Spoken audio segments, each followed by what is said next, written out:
Hello, everyone, and welcome. My name is John Harkins. I'm the Events Associate for the French American Chamber of Commerce, New York chapter, and we're happy to welcome you to our webinar today, Feeling Confident at Work During Times of Uncertainty.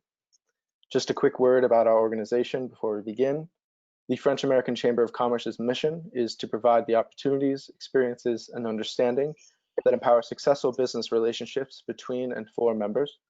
The FACC New York chapter counts a mosaic of 1,000 members representing sectors from tech to food, finance, and other professional services. These members have complimentary access to digital events featuring top industry experts and leaders, as well as personalized member-to-member introductions, access to the FACC member directory, and of course, we'll be able to connect with other member attendees of this webinar. Now, just a couple housekeeping items to take care of. This webinar will last a half hour or so. I encourage everyone, if you have any questions, send them in using the question section, and we will do our best to answer each one towards the end.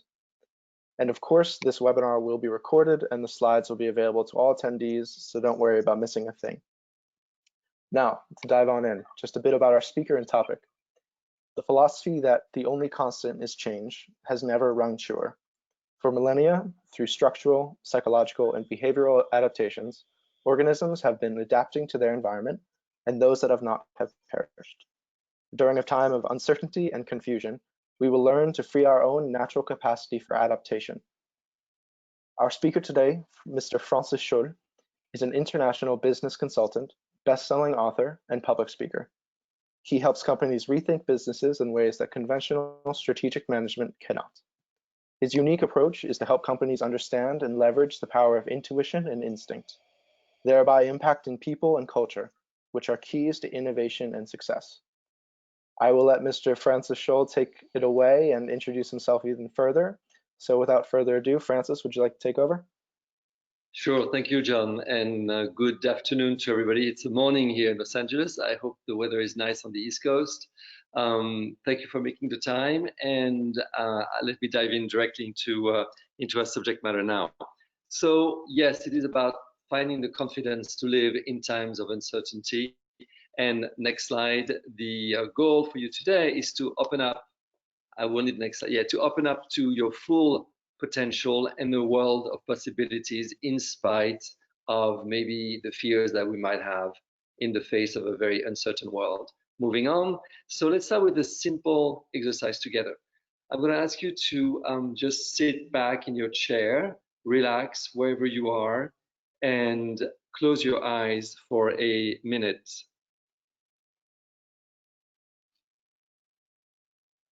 Relax your shoulders. Feel the seat supporting you. And feel the ground below your feet.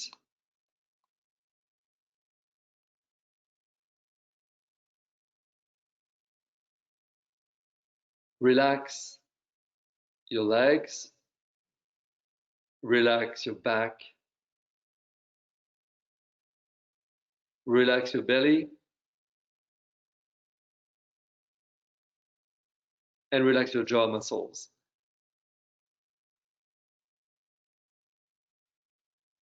Now I'm going to invite you to just pay attention to your breathing. You will notice that there is a membrane in the abdomen, a big muscle called the diaphragm, and that this muscle goes up and down in your abdomen as you breathe. When the diaphragm goes up, it limits the space for the lungs, which shrink and they push air out. This is the exhale.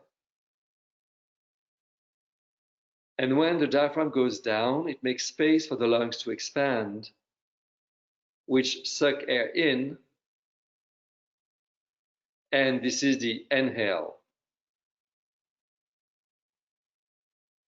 So observe the movement of the diaphragm going up and down in your belly. From exhale to inhale. Observe. Be present. And just enjoy the moment. Whenever you're ready, you may simply open your eyes and come back to your room. So we don't really have the means to be interactive here, but usually when I do this in corporations, the company I work with, we work with at the Human Company, the feedback we get is, oh, I had a sense of calm, my mind was racing, but I was in touch with silence around me. My body felt more relaxed, or sometimes I was able to calm my mind for the first time in the day.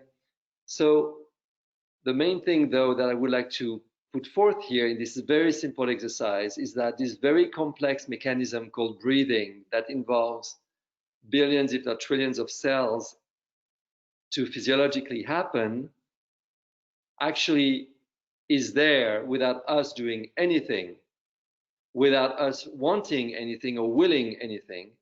It's a complex problem that gets solved within us without conscious participation, whether we're tired, whether we're overeaten, whether we're distracted, no matter what, it happens. So the simple takeaway, but profound takeaway, is that there is in us an innate ability in the face of a complex situation to handle the complex problem, and to do it without us having to exert effort, will, or make even a decision about it. So there is this force and intelligence in us that I help surface in organization the way people work so that they can rely on this innate ability to solve complex problems.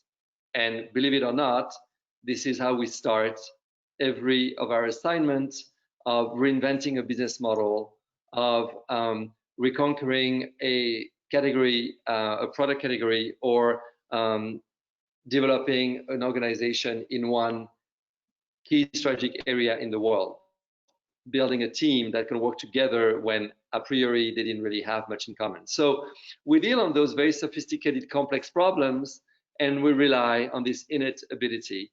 And we have a methodology to do this. And I created the Squircle Academy, as you will see, which is the branding of today's seminar, to share with the greatest number this methodology, so it can be available and people can understand how in those very complex, uncertain times, they can actually find ways to succeed and find peace within the process and confidence. So how it all came along, well, 20 years ago, next slide, I was wondering why, next slide, again, next slide, we were able to get to the moon, a very sophisticated mind, in the human species, and yet, next slide, we're not able to live in harmony with nature. Next slide. Where was the root cause of this split in the human mind? How is it that we are that sophisticated to be able to get to the moon and at the same time so unsophisticated when it comes to living at peace with nature and harmony, when nature is really our cradle, and we know that from the crisis we're going through globally. So what is the root cause for this split in the human mind? Fast forward 5 years, I worked, next slide, for Sir Lindsay Owen Jones, the former CEO of L'Oreal Global, on the management of creative teams. And what I figured out as I was researching the subject over more than a year, next slide, is that managers rely on the logical mind to turn the chaos of life into a world where they can push projects within budget, deadlines, and make things happen in a way that's somewhat predictable. And for this, they rationalize, they use their logical mind to provide the guidelines, the boundaries of project management. And then on the other hand, you have the creatives, the researcher in cosmetics, the chemist, the photographers, the perfumers, graphic designers, all these people who contribute to the process of creating a product, who actually relish in the chaos of life and orientate themselves through instinct to come up with ideas.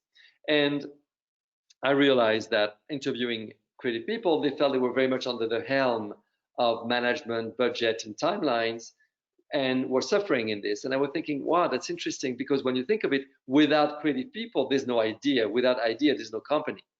when L'Oreal was founded, it was founded on an idea, an entrepreneurial urge to create something. So I thought, well, there is a real reversal of value. Normally, at best, they should be, honoring creative people and making sure that management support their effort, or at least what Sir Lindsay Owen Jones wanted, a balance between those two to make any organization not only successful, but able to rejuvenate itself, able to adapt and come up with new ideas in moments of great change on the market. So the simple idea that was born out of this was we need to bring instinct and reason to work together. And that got me the answer of why the split in the human mind that actually had led to the lack of sustainability of our model. So simply put, I thought, if we're capable of bringing back instinct, the one that we don't respect because it doesn't fit in the logic of reason, because it cannot be put into an equation, because it's more than what we know and more than we can reason. So if we were able to bring back instinct in the way we make decisions and think about problems, chances are we would design solutions that would be unavoidably more respectful of nature. So then I was on a mission and I thought, okay, let's explain this, next slide. If we can bring mind and body to work together, reason and instinct, through intuitive intelligence, and I can prove that it helps organizations adapt, innovate, and succeed, then probably intuitive intelligence will be honored, respected, and we will be able to design innovation solutions that are both innovative, creative, resilient, and make people successful, and at the same time, an organization successful, and at the same time, most likely design solutions that will be respectful of our environment, which obviously, since I had this idea originally 20 years ago, has become really a very heated subject at the center of the concerns of most global companies today, or smaller companies as well. So moving on, I created, next slide, I created the Human Company, a consulting firm that has footing in Los Angeles, New York, and Paris, with clients globally on 5 continents. And our main subject is to help organizations thrive in disruption, find the confidence to succeed in uncertainty. And you can see the roster of clients. Those are big organizations. We also work sometimes with smaller ones, because sometimes it's like small units of those global organizations, like WPP, for instance. We work for one of their smaller agencies in Paris with 120 people around the world. But mostly we've reinvented multi-billion-dollar business models, organizations at global companies in very complex situations, in different cultures, different continents, different activities, and not easy at all at first, and yet we've had repeated success. So next slide. The whole model relies on this intuitive compass, giving you a new GPS to navigate a new world, bringing together reason and instinct to function, and that's been featured at Davos, the World Economic Forum. It's been in papers, Wall Street Journal.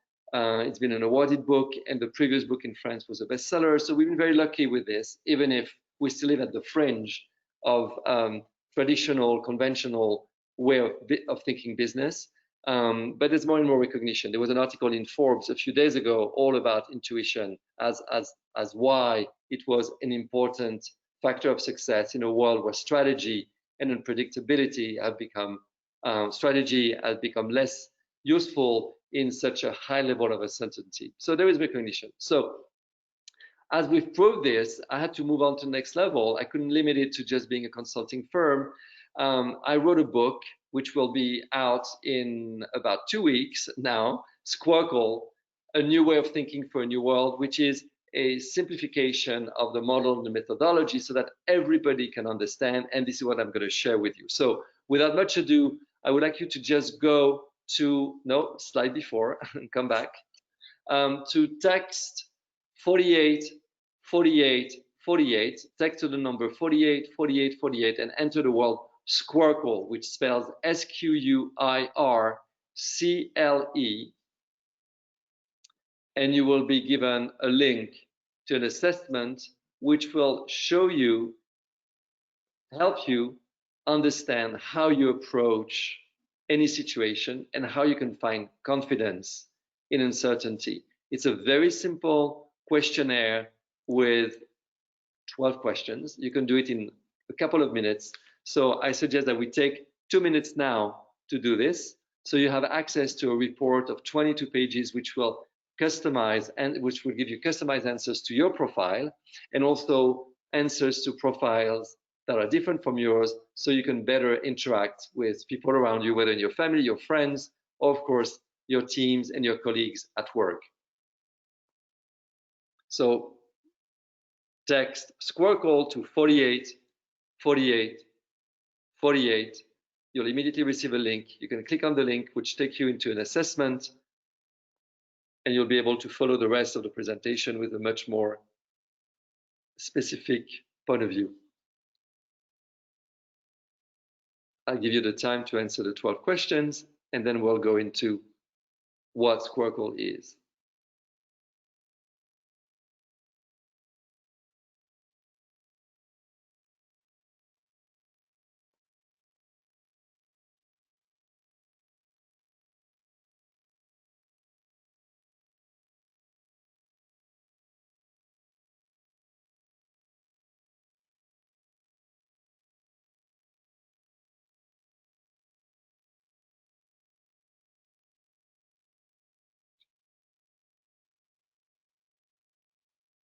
I give you another 30 seconds.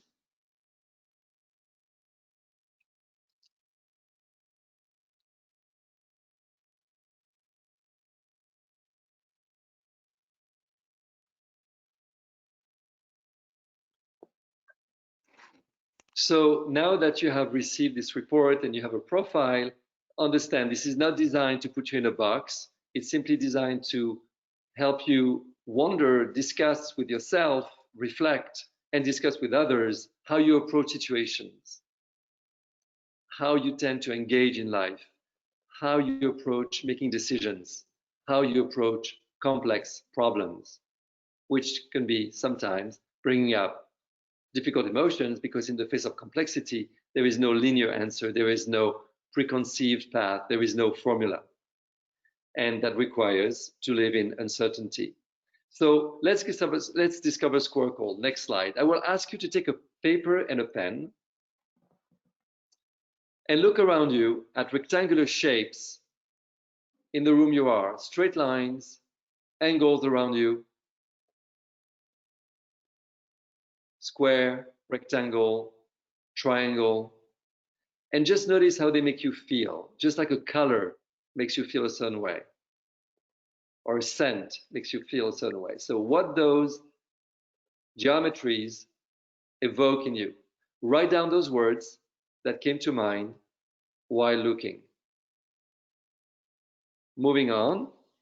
So most likely those words that you wrote down are close to predictable, stable, safe, dependable, orderly, linear.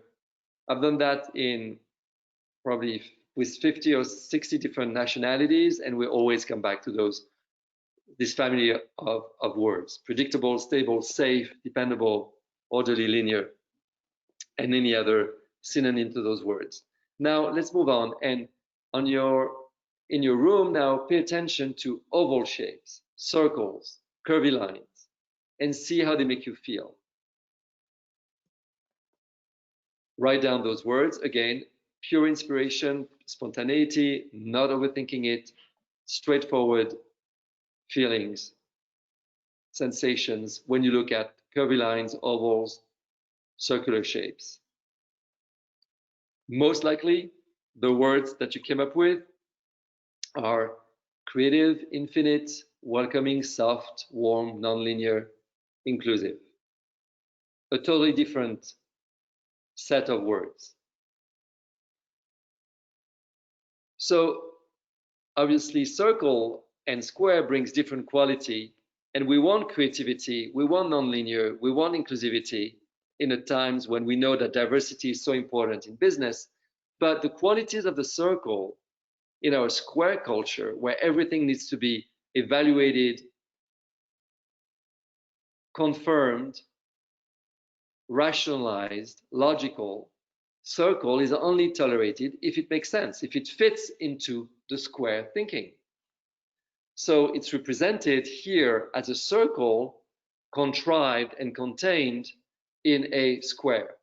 So our square culture actually prevents us from accessing the full power of nature, because circle is nature.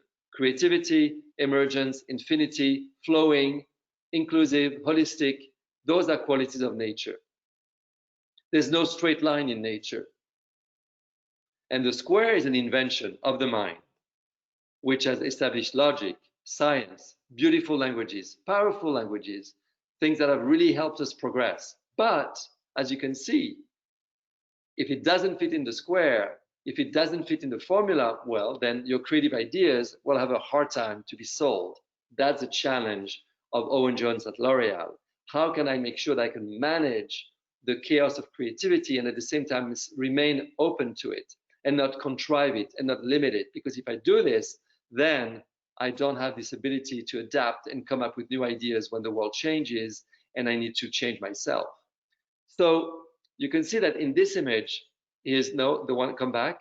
In this image of the circle in the square, you can see that our square thinking, evaluating formulas to make sure and strategies to make sure that if I invest $100, $100,000, I will have a return, is powerful, but very limiting of creativity.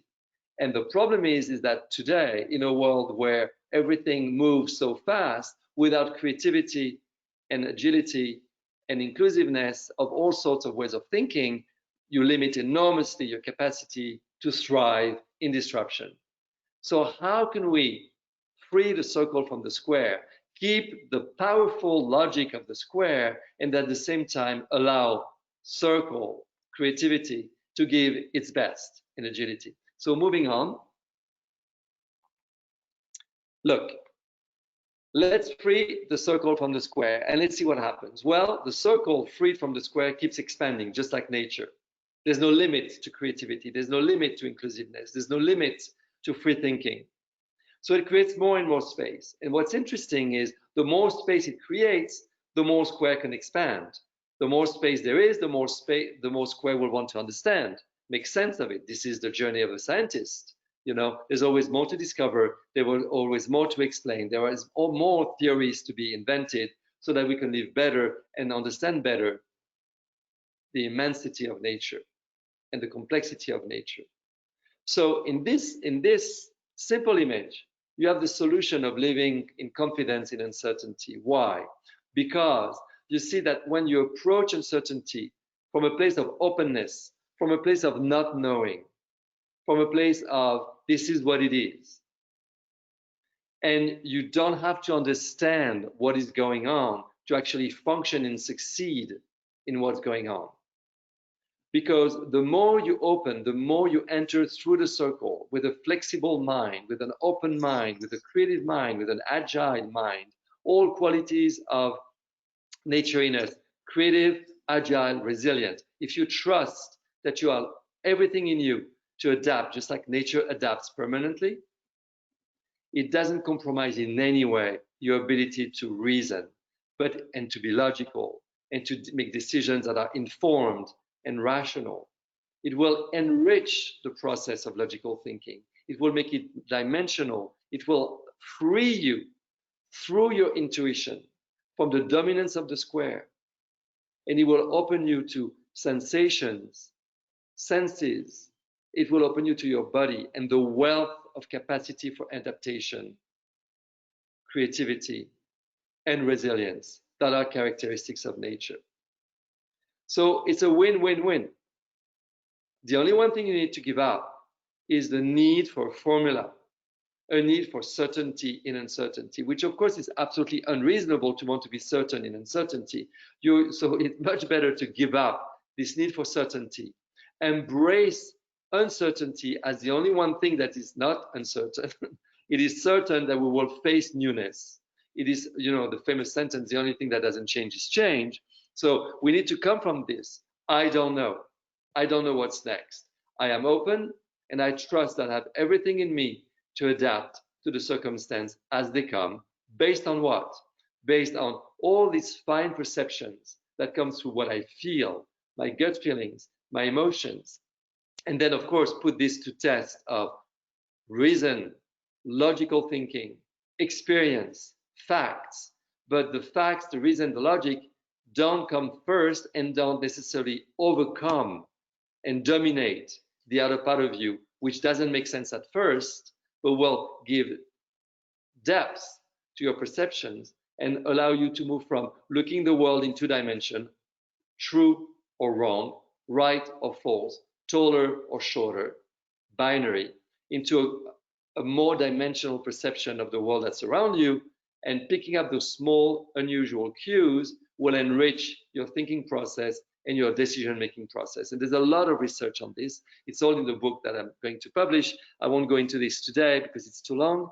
But moving on to the next slide, we understand that we made decisions from the square, for instance, with synthetic plastic. So we came from rubber. Rubber is from nature. And then we saw all the qualities of rubber, and we moved through an industrial process and a chemical process to invent synthetic plastic. Fabulous, replicable, resistant, cheap, light. But all of this was made without taking into consideration nature, and we know what happened. You know, we polluted our oceans in a great and endangering way. Whereas today we're inventing biodegradable plastic, which has the same advantage as plastic, you know, but can be made of product that pollutes less and can be recycled and biodegraded after it's been used. Same with fossil fuels and ocean windmills, industrial agriculture and green agriculture, pyramidal organization, hierarchical model, and network organization that are known now to be much more resilient, much more innovative, and much more capable of innovating. All of this is developed in my book, again, and you'll have some of those information in the report that you have access now through the text that you received. So let's move to another one, another topic, which is time management. Okay, next slide. We all know that today there is a real threat of burnout. So the World Health Organization has taken burnout as a global disease. 50% experience burnout sometimes. 25% at work say that they are very often or always in burnout. That came out of a 2019 Gallup survey out of 1,700 full-time employees. The global cost of burnout is $320 billion. So it's a major issue. And let's look at why and what's happening. Next slide. The way we look at time through the square is what I call square time, conventional time. It's the train schedule. I need to be on time and arrive at a train station in order to get my train or my plane. Store opening hours. I know that if I want to go to the grocery store, I will have to do it within the opening hours. So I do live with a measure of time and a respect of time to be able to function. And the quarterly return, I need to present my results to Wall Street, you know, to my administrators, to my board administration. Yes, and that needs to be done on time. And of course, I always feel like I only have a limited amount of time left to succeed. Okay, all right, I understand. But those are made up deadlines and ways of measuring time, because we all know that one same minute can be an agony when I'm waiting for the result of my children's test at the university, or when I'm waiting for a big medical test result. Or 2 days can feel very, very short, like a great weekend with friends, like a 2-hour call with your best friend, or reading your favorite book. So time is essentially subjective. And we all focus on fitting more in our schedule, doing to-do lists to be efficient with the way we manage time. And no one ever completes the to-do list. When there's research on this as well, the level of frustration with to-do list is very high. Why? Because we look at our to-do list at that time from the square perspective, as if it were a commodity. But no, we're not machines. We experience time. And there are moments when we can be very productive and moments when we are less productive. But today, in a creative economy, when you need to come up with ideas, when you need to be agile, you need to be in touch with your experience of time, because this is where your body lives, and this is how you will be able to adapt to what comes at you constantly, and make sure that within this you gain authority of your time, but from a place of living time rather than from a place of trying to control time and fit it into your idea of what your day should be. So that's what we do, and that's the results we see. Incredible. And let me tell you, next slide, how we help people manage time.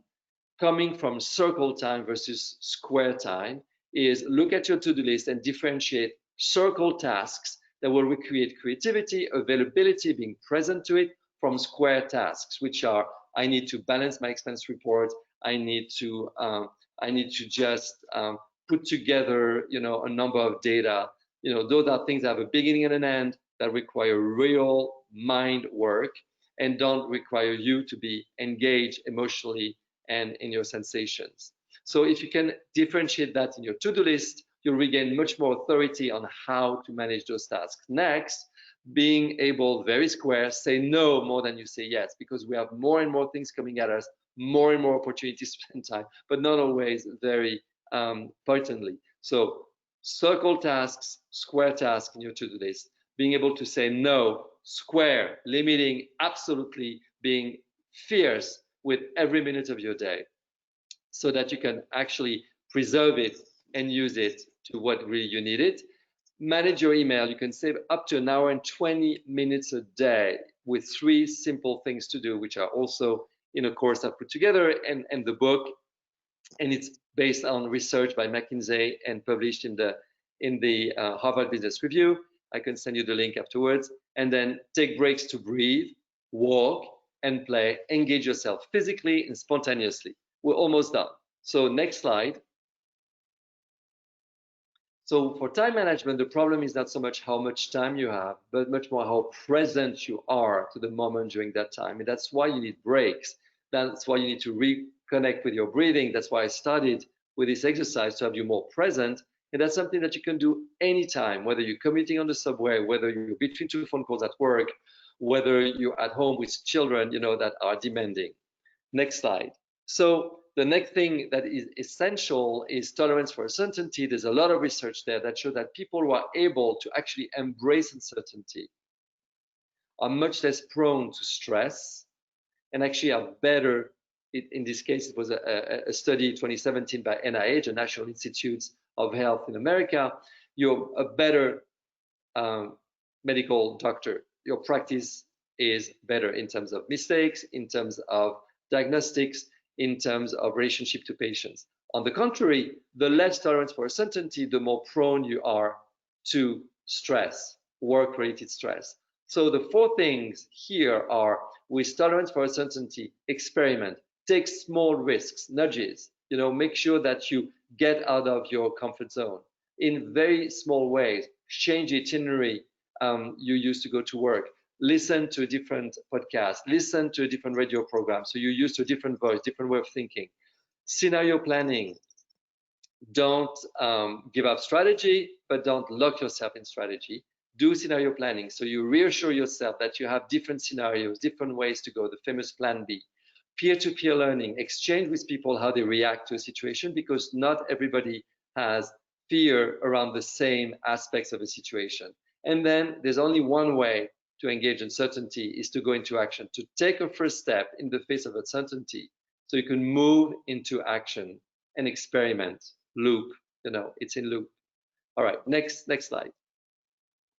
So let me tell you a small story to finish. Okay, sorry, 1 minute. So imagine a parrot. A parrot is free to fly, adapts in nature, feeds itself, navigates weather, navigates the fauna and the predators and everything. So that's typically circle, continuously evolving. And then, of course, the parrot has a nest. That's the structure, that's the square. So the parrot can come back to its nest and repose and rest and feed itself quietly.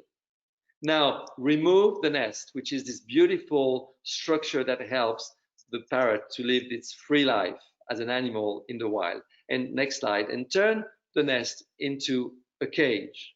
which seems more protecting from the dangers of nature, but has taken away the freedom, the capacity to adapt, and turned the bird, and like us human, free to adapt, free to be creative, free to be autonomous, and now in a cage loses its ability to feed itself, to be creative, to be agile. And that's no longer a bird, that is a object of decoration. So the important thing here to remember, next slide, as a conclusion, is that yes, structure, strategy, rational thinking are amazing tools, but they should never be dominating our innate ability to adapt and live with confidence in uncertainty. Thank you. Sorry for going a little bit over. No problem. Thank you so much, Francis, for this informative and great little presentation. We are a little bit over on our time, but I would just like to ask you one question as I try to compile the questions into one common theme. For managers who have adopted this way of thinking, what would you say is the best way to communicate this way of thinking to the team, to those who report to the manager, to establish an effective and collaborative team setting that follows this type of guideline? Yeah, sure. So, remember that simple story of the parrot, okay? We all live in a jungle today. We all live in a jungle. Everything can happen any given minute, and everything can be upset at the core of our processes and business models, etc. Okay, so we live in a jungle. In a jungle, you can't have a strategy. It's one step at a time. So come back to the parrot. The parrot can do this. We're animals. We are of nature, so we have this capacity. And yes, we need a structure. We need budgets. We need scenario planning. We need to evaluate based on experience. Okay, that's there. But do not engage a disruptive environment with the need for reassurance with strategy. You need to understand it's a tool to support you to take more risks, so that it can be more agile.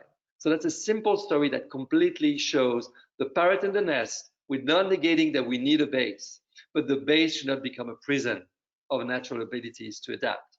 And then the square and the circle represent this, in an image, and people understand that when you free the circle, the square can grow, but not in a dominating way, not in a domineering way of what's already in us. And then you take a child on the floor, with dead leaves or whatever, will build stories and invent worlds. It will not try to pile up and sell the leaves, okay? It will just adapt the situation and make a story of it. So it's our nature. We are fundamentally playful and adaptive and creative, and that needs to be awakened, that needs to be fostered, that needs to be respected to succeed today.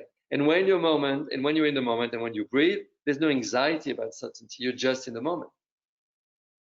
So that Absolutely.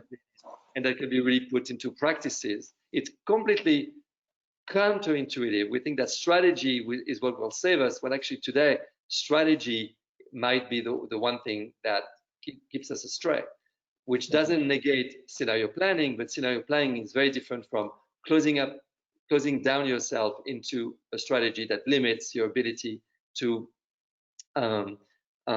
adapt to the next disruptive element that come your way. Well, Francis, I would like to thank you once more for this presentation, for taking the time to speak with us all. To the audience, I would like to apologize if we did not get to answer your questions, but I encourage you to send them to us here at the FACC. And I would just also like to remind you of the coming webinars that we have this Thursday and next Tuesday. Francis, once more, thank you so much for taking the time to speak with us. Thank you so much for giving us some insight into the coming book that you're going to publish in the coming months. And yes, thank you so much again. Sure, you're very welcome. So hopefully the report that you received or will receive will be informative to you, and stay in touch with us. We'll be happy to send you more information about what we do, so that you have the right mindset and the right tools and techniques to build on the square and the circle, skwerkel, the right mindset for this new world. Thank you very much. Thank you so much. Take care, everybody, and we're looking forward to seeing you at our next webinar. Goodbye.